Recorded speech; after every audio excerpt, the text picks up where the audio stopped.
Hey turtle nerds, welcome back to another video. I'm ready to spill today, okay? If you guys don't follow me on Instagram, I've been posting about my shrimp for like the past 4 months because I'm obsessed with these little stupid crustaceans. Like, I didn't expect it to pick up steam, but people have been very interested in how to have so many shrimp. 20 shrimp to over 200 is my guesstimate in like 3 or 4 months. And I have been asked how I've done it. I'm going to spill today. I'm going to spill the tea because it's really simple and I followed these like super simple steps. Things that I've learned over the years. Y'all remember, it ain't always been turtles. It was fish and guppies and shrimp for years beforehand. Now, why would you want shrimp? They're cool, they're pretty, extras you can feed to your animals, enrichment for them. They're cool, okay? They're just cool. So you don't need like a huge enclosure for them. This is a 20-gallon tank. I had it spare, but you can fit, I think it's like 10 shrimp per gallon, but you know, I always go bigger than I need to just cause that's how I operate, okay? If I can give the shrimp 20 gallons, I'm giving them 20 gallons. So when you're setting up the tank, one of the first things, inert substrate. You don't want an active substrate. That's a substrate that'll buffer the pH, right? So like aqua soil will lower the pH. Crushed coral will raise the pH. Just use something inert. Inert meaning it's not going to affect it either way. Inert means neutral. So I use sand. Use whatever you want. So we're using an inert substrate. That's number one. Number two, use a sponge filter. Oh, I forgot. The shrimp I'm using are Neocaridina.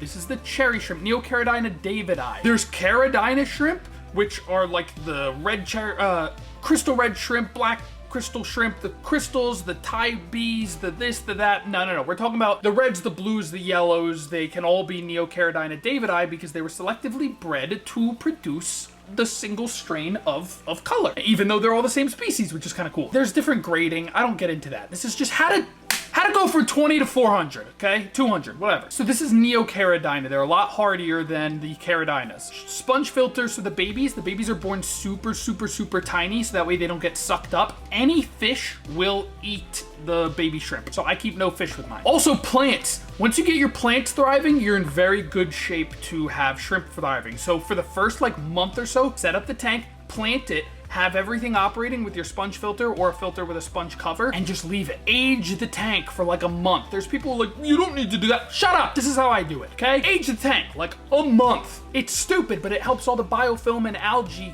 form, and it helps the tank cycle so it's ready for the shrimp. The shrimp don't have a huge bio load, meaning they don't produce a lot of waste, but it's better to just have those bacteria built up regardless. So you got your sponge filter, you got your tank set up, you got your inert substrate, you have your plants, and they're all growing in beautifully. Snails have popped up. Look out for little pests. I had little anemones. They look like this. They were like, yeah, literally like this, but really tiny. They're called hydra. They're just little freshwater anemones that would eat the baby shrimp. So I use some stuff called no planaria. I have it right here.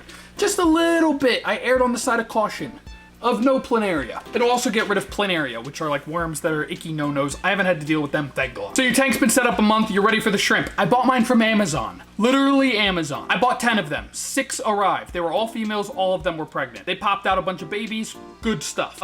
Also, when you're acclimating the shrimp to the tank, drip method. Take an airline tube, tie it off, 1 drip per second to acclimate them from your water to the water that they were from, and then you dump them in. Hella plants, a lot of plants in this. I have hornwort, I have mosses, I have floating plants are really good for them as well. Colder water. That water's set to 76 degrees. Neocaridina can take extraordinarily cold temperatures because they're from the mountainous regions of Asia, China, areas like that. They live in like the mountain runoff streams, so they're used to snow runoff. They can take cold water, but they need it a little cooler. Tropical fish like it like 82, 78. These guys like it like 76, even down to 72. At night, sometimes it would get to like 68. My shrimp are fine. I'm gonna explain the process. We're just gonna raw footage this and just get into it because everything ties into itself. Water changes. I'm doing them like every week and a half. What am I feeding them?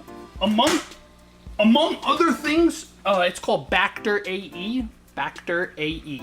Bacter AE. A scoop of that every 3 days, maybe 4 days, that I pre-stir, and then I dump it into the water. That ensures that they have the proper calcium. You don't want to do too much calcium because then their exoskeletons will get too hard, they can't molt, and then they die. I've lost 6 shrimp, by the way.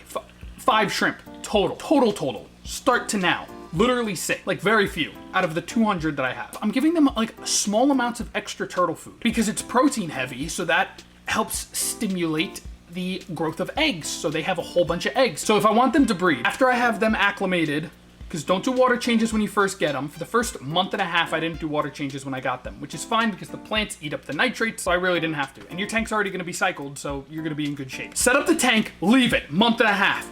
Boom, you're gonna do your first baby water change, maybe 20%. As time goes on, you can increase to like, now I do like 30 or 40% every 2 weeks or so. Less is more. Once your tank is like super stabilized, how do I know if it's stable? You're getting biofilm, you're getting all kinds of algae and things for them to eat. And test your water if you want to be certain. I've tested my water and it's bellissima. Don't chase pH, don't chase hardness or anything like that. You want stable. You want stable rather than chasing numbers. So you have your tank set up, leave it for a month and a half, whatever it is. Start doing your water changes, feeding a little bit more protein heavy foods. You're still doing your Bacter AE maybe like twice a week. Now they're getting those micronutrients that they need. It's feeding biofilm that they need. You will rarely ever see shrimp starving, so make sure you don't overfeed. Just a little bit of extra supplemental food. Like I said, I'm giving them extra like high protein baby turtle food or the Hikari turtle food or the Fluval shrimp food. Just like what they eat anything. I'll throw a carrot in there and then pull it out when they're done. Blanched spinach, blanched cucumbers. Like you could feed them anything. They're shrimp. They eat anything. Make sure the water's a little colder than you had it. That'll spark the breeding basically. Or it encourages the females to molt. When the females molt, and if they're ready to breed, they'll be saddled, which is like they have like this mark right behind their heads of all the eggs. The males will breed, fertilize, those eggs move down to their stomach, and then they fan them. This is a weird one. They don't lay their eggs. They keep the eggs on them, and then after like 30 days, something like that, 60 days, I don't know, probably like 30.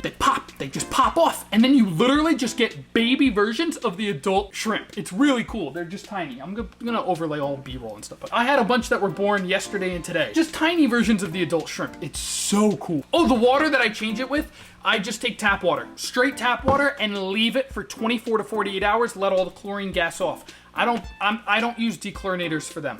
I don't want to mix those chemicals in. I know that they're safe. I don't care. I just leave the water and let the chlorine naturally gas off, because chlorine is found in our tap water. Unless you have like well water, then you can just do it right away. That's literally it. That's how I went from 20 to 200 shrimp in 3 months. If you guys want extra like particular help, I redid my whole Patreon. It's up here in the link. I think it's right over here. That is a way to support me. It's literally a Starbucks coffee per month. Like it's literally the price of a Starbucks coffee. I will work with you directly on your shrimp stuff, your turtle stuff, whatever you want. You get access to this video a day early and all kinds of fun, crazy stuff. If you want to see these shrimp fry rice, I have a second channel. It is not safe for kids, but I have a second channel. It's just for my pure creative outflow. A lot of crazy stuff there, but consider checking that out. Thanks so much for watching.